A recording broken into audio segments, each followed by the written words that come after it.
What's going on, everybody? Welcome into another episode of the Lakers Outsiders Weekly Podcast, brought to you by UCast Studios. My name is Gary Kester. I'm your host, as always. And today we have some actual on-court basketball to talk about. I alluded to this last week. We were talking about I talked about training camp. So if you missed that episode, be sure to check that out. And today I'm going to be talking about the Lakers' first three preseason games, two of which were played over in China. So if you didn't get up super early, odds are you had to record it and come back to it later, like I did. But yeah, I'm going to talk about that today. Before I really jump in, though. Just be sure to subscribe to UCast Studios here on YouTube, if that's where you're listening.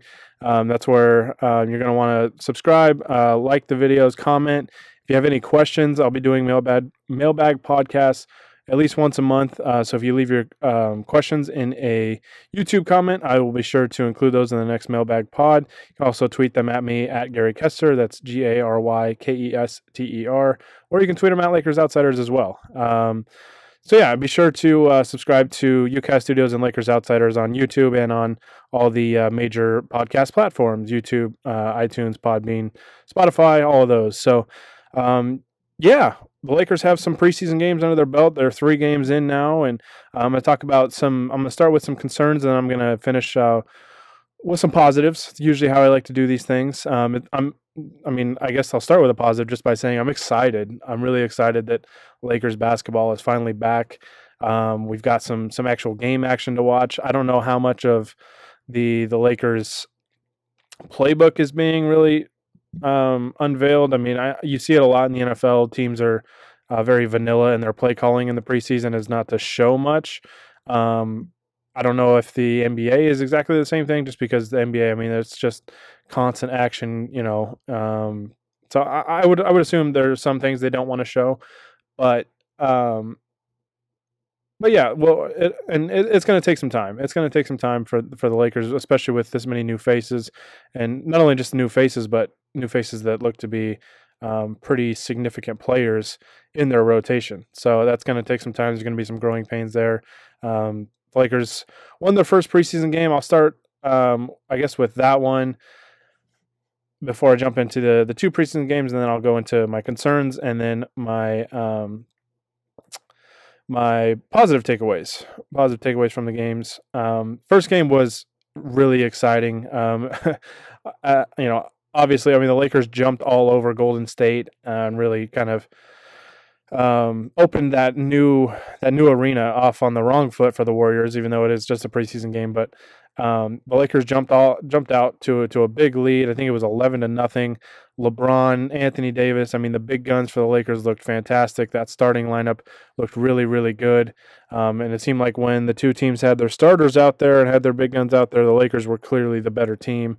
And the Warriors weren't fully healthy. The Lakers haven't been fully healthy either. They've been without Kyle Kuzma, and now Anthony Davis looks like he's hurt. But that is, according to the Athletics' Shams Charania, it is considered a grade 1 thumb sprain, which appears to be very minor. He said there was no ligament damage upon the initial tests. They're going to run an MRI to kind of see the severity of it, but it doesn't sound like it's too bad, especially because I think he went out and he was available to go back into the game. So, but the Lakers kind of reined it in and played LeBron and Anthony Davis only 12 minutes each. So the first game, though, like I said, the starters were fantastic.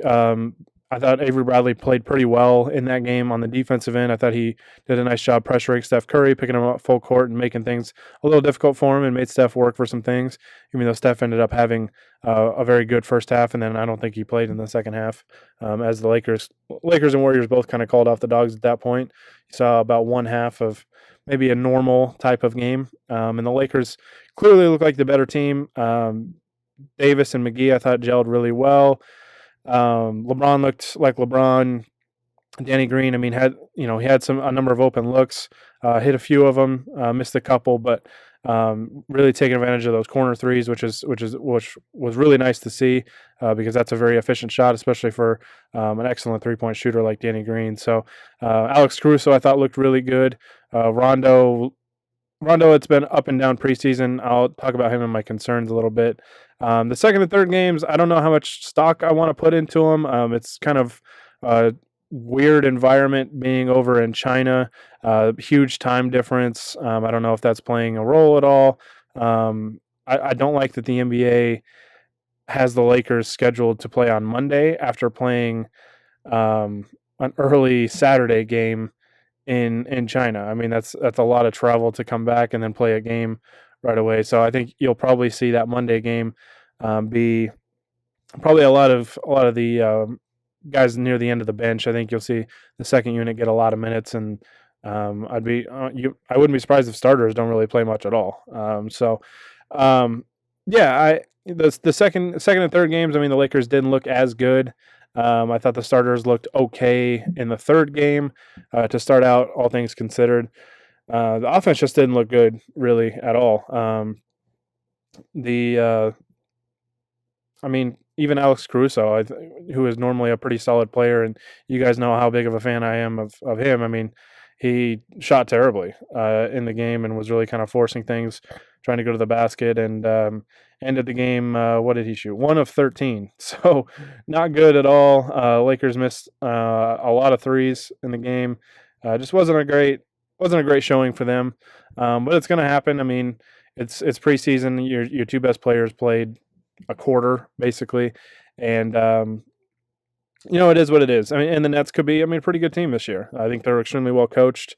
They're kind of a new age kind of team, and they really embrace analytics and spacing the floor, and playing fast and all those kind of things. So who knows? Who knows what to exactly take away from all these preseason games? Even the first one, it's you don't want to get too excited about it because it is just a preseason game, and I feel like the intensity level is pretty low. I think some of the defensive effort plays are fairly low effort. That you'll probably see a pretty big difference between preseason and the regular season, and then even bigger in the regular season to the playoffs.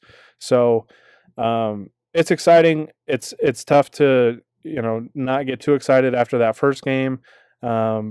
But I think that's the key in preseason, is not to get too high or too low, because it is preseason. Like I said, they're almost glorified pickup games at this point, and that's kind of the thing.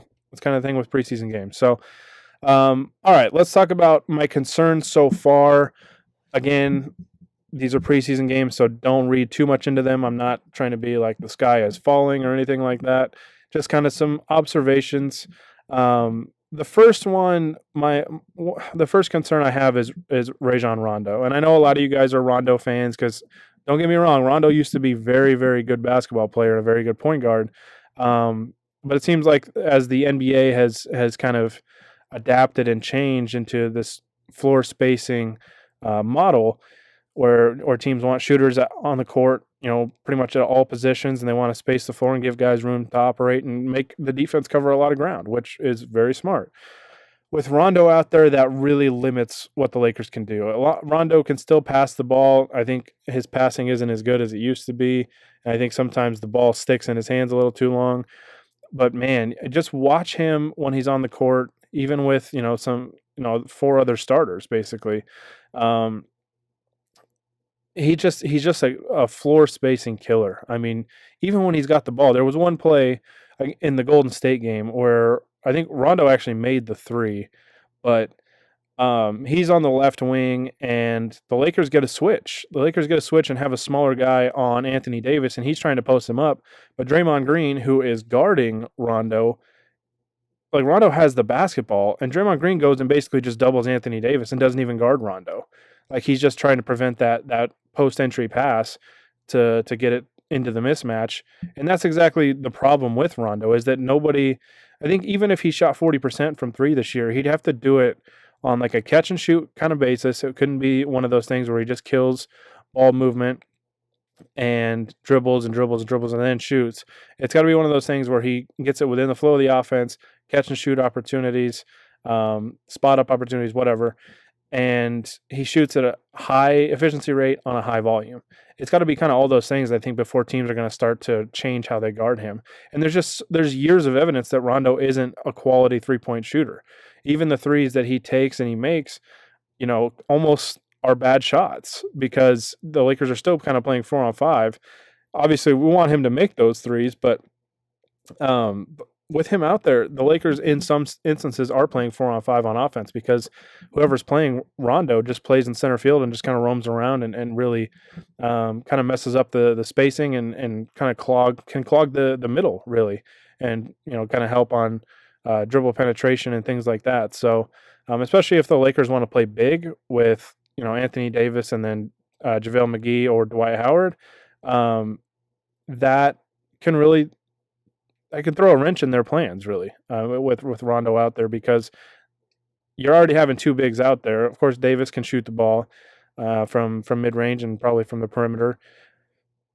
JaVale less so. I mean, he's got a chance to make those, but they're not shots you want him to take. But it's been problematic to me. It's been exactly what I expected, basically, out of Rondo, and it's not that I just don't like Rondo. I think a lot of people that follow me on Twitter or listen to these podcasts think that I just don't like him.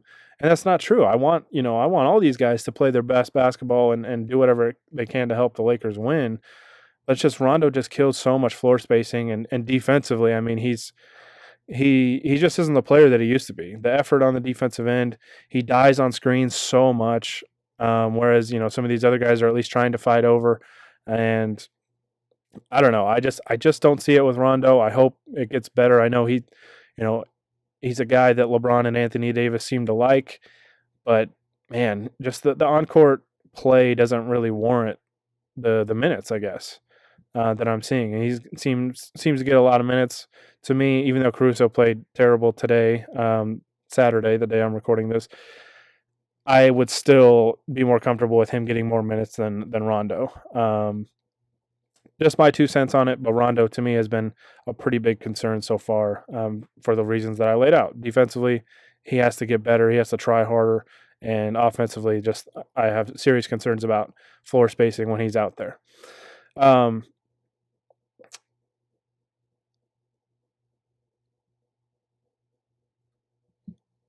Okay, my second concern would be the Lakers' three-point defense. So I'm kind of a fan of going with a traditional two-big lineup, and I think the Lakers can have a lot of rim protection with Anthony Davis and JaVale McGee out there, or Dwight Howard with two bigs, and both bigs are good rim protectors and good athletes and a little mobile and can really elevate and alter shots around the basket and in the paint. So I do like that, and especially because teams just don't really play that way a whole lot anymore. So I think a lot of teams could really struggle with that if they go small and they have to put, say, Davis who's at power forward essentially, has a guy that's 6'8" on him. He's going to feast on that guy all game long. So I do kind of like that. The thing with that, though, is the Lakers are giving up a lot of three-point opportunities. We saw it especially with the Nets game, or the two Nets games, and I think with the Warriors game, it just kind of got overlooked because the Lakers won that game fairly comfortably. But the Warriors did have a decent amount of three-point opportunities that they just missed. So I think it went kind of under the radar, and then the Nets kind of exposed it a little bit. The Nets in the game today shot 13 of 35 from the three-point line. So, I mean, that's not like incredible, but it's, I mean, as a team, 37% on a high volume is probably going to be problematic for your opponent. So, and in the game before that, they shot 20 for 41, so 48%. That's really bad. That's really bad for the Lakers. Just cannot give up three-point shots at that rate. Those are just so damaging, and they just rack up points so quickly. And the Lakers, on the other hand, have not shot the ball particularly well from the three-point line. They did shoot well in that Nets game, 11 for 28, 39%. But then in the game on Saturday, really didn't shoot the ball well from the three-point line, 5 for 32, 15%. So some work to do in terms of three-point offense and three-point defense. I do think the Lakers have enough shooting on this team to where the offense isn't going to be a huge problem. There's going to be opportunities there. I think they need to get Danny Green some more looks just based off, on the catch and not so much on the move. I thought they did a better job of that in the Golden State game, especially in the corner. Just getting the ball where you can kick it out to him, and it's just a catch and shoot. Simple as that. One guy that I think can help that is Troy Daniels, and I'll talk about that in a minute because I want to highlight him in my positives. But the 3-point defense I think just needs to be better. I think it's going to be a challenge if the Lakers do go with two bigs. I think if Anthony Davis is at center, and this is why I've kind of been saying that I think the Lakers' best lineups are going to be with Davis at center because you've got one big who is mobile and athletic and can use his length even on switches, to where I don't think it'll be much of an issue. Plus, you could have four guys that are able to switch things if even though the Lakers don't really want to, and you can find more info on that. Harrison Fagan of Silver Screen and Roll wrote a great piece on that. How the Lakers kind of their defensive mindset on that and not wanting to switch a lot of things. So be sure to check that out on silverscreenandroll.com. But yeah, I think that their best lineups are going to be with Davis at center for those reasons, that they're just going to be a little more flexible in terms of that, and they can cover inside and out because Davis is such an elite rim protector that I think he'll be able to still kind of anchor the paint down there most of the time by himself. But with two bigs out there, the Lakers are going to punish teams on the glass. They could get a lot of opportunities around the basket offensively, and they'll be able to protect the rim. But against good three-point shooting teams, they could really run into some problems because unless those bigs really come up, especially on high screen and rolls, they really show out, and they don't sag back into the paint. It could be a problem. It could be a problem. So hopefully Vogel is working on that, and the coaching staff is kind of figuring out a remedy for that solution, and they're able to kind of figure that out so it doesn't become a recurring problem. So my last concern, I guess, it's not really a concern. It's just almost a request, I guess, for Frank Vogel. I would really like to just see. I know the Lakers are trying different lineups right now. I would to me, the starting lineup should just be that first, probably the first starting lineup we saw against Golden State. I'm a little more flexible on Avery Bradley. I think you could maybe try a couple different guys in that spot, but at least the other four of Danny Green, LeBron James, JaVale McGee, and Anthony Davis, I think need to be the starting lineup. So I would like to see the Lakers, I guess. I get that they're kind of experimenting in the preseason. That's fine.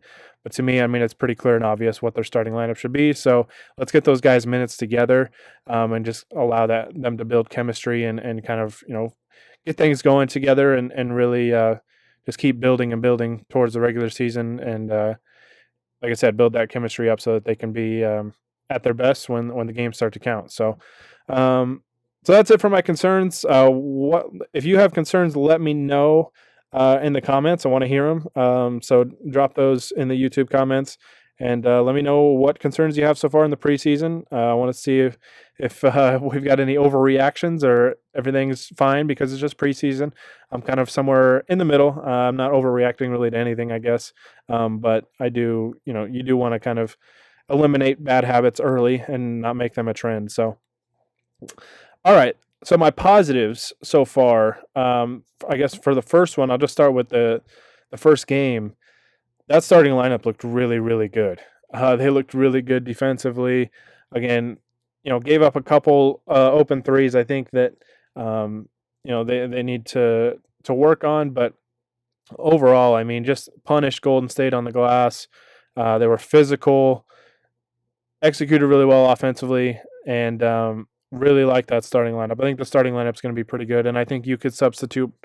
I think Bradley will probably start because he's had a really good camp, but I think you could substitute Alex Caruso in there too, and I think the lineup would still be really good. So we'll see what what formulates with that. But first game, I was just really impressed. I think the starting lineup looked really, really good. When the Lakers had their big guns out there, it was they looked fantastic. So that was really nice to see, which kind of leads, I guess, into my second positive takeaway, that LeBron and Anthony Davis, I kind of figured there would be some growing pains. I don't know, man. It doesn't even really look like it at this point. They just look fantastic. The chemistry looks there. They're in sync. They're in rhythm together, and it looks really, really good, man. And it has me really excited to see what that's going to look like near the end of the season when they've had a full season of reps together. And yeah, that duo just looks as good as advertised, if not better. And I'm excited to see it in the regular season, and hopefully they can both stay healthy this year, and we can see it a lot. So that duo looks fantastic, and I'm really, really excited for it. All right, two more positive takeaways. One is JaVale McGee. I think JaVale McGee has. I know it's early in the preseason. There's still some games to play, but to me, JaVale should be a starter. JaVale should start next to Anthony Davis, and that's that. I think the Lakers have figured that out. Not that it's a knock on Dwight or anything. I just think JaVale's looked a little more springy, a little more spring in his step, and just a little more mobile. I think maybe because Dwight, I mean, basically missed all of last season, and I believe he had surgery as well. Maybe he's just a little rusty, just trying to kind of get his legs back a little bit. At times, I think he's looked better than others, but I think he's been pretty solid overall. But I think JaVale has looked really, really good, and I think is going to thrive next to Anthony Davis and LeBron James. I think he's cemented himself as the starting center going forward. Obviously, if his play changes, that could change. But right now, I think he should be the starting center. I think he's looked fantastic, and I think he's earned that much, and I think that gives the Lakers the best chance to get off to good starts in games. And yeah, I think JaVale's done a really, really nice job. Last takeaway, I think the Lakers need to take a hard look at giving some, if not a lot more, of Kentavious Caldwell-Pope's minutes to Troy Daniels. And the reason being, KCP is just a very frustrating player. I think defensively there are times he's pretty good. He's pretty solid overall, I think, on that end, even though there are times where he has some lapses. Offensively, just the shooting hasn't really been there for him, and the shot selection just isn't good with KCP. It's almost like there are times when he doesn't get a shot up in a while. It's like as soon as he touches it, he knows I'm putting this thing in the air, even if it's a bad shot. Like he's just got to get his looks, and I don't know, just the decision making. I know he offers a lot more defensively than Troy Daniels, but Troy Daniels, I think, I don't know, his shooting, and I don't think we saw Troy Daniels at all in the second and third preseason games. But that first game against the Warriors, I mean, he was really good. He started kind of slow, missed a couple shots pretty badly, but finished 6 of 11 from the field, 2 of 6 from the three-point line. He was a plus 18 on the game, which I know a lot of those were in the second half, where it was basically second and third units going against each other. But I just trust his shooting more than KCP at this point. And I think Daniels, although he doesn't offer as much defensively, his effort is really good defensively. I mean, and if the guy is at least going to try, I think you've got to look to give him some more minutes, some more opportunities.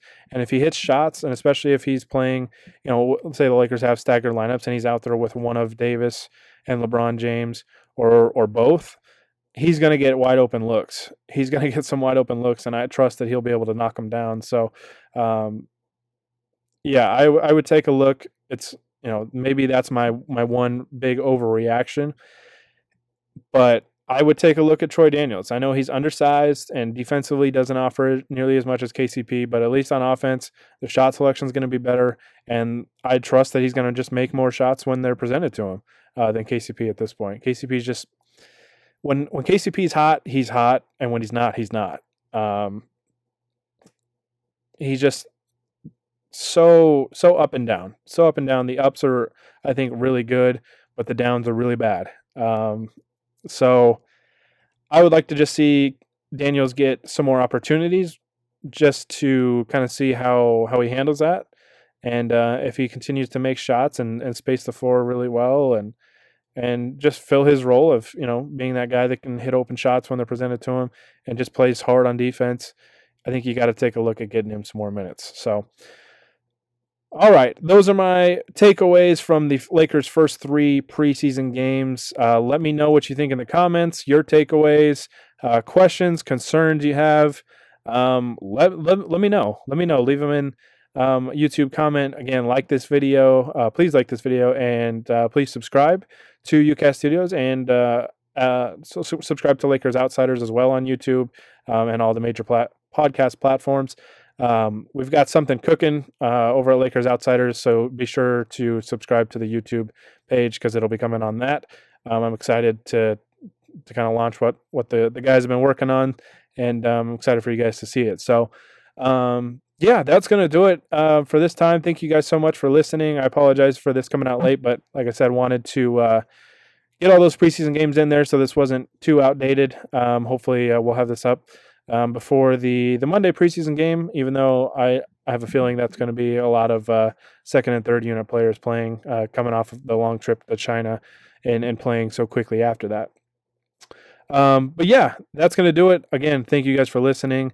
Leave me some questions for our mailbag podcast, the next one that I do. And until then, this is Gary Kester with the Lakers Outsiders, signing off.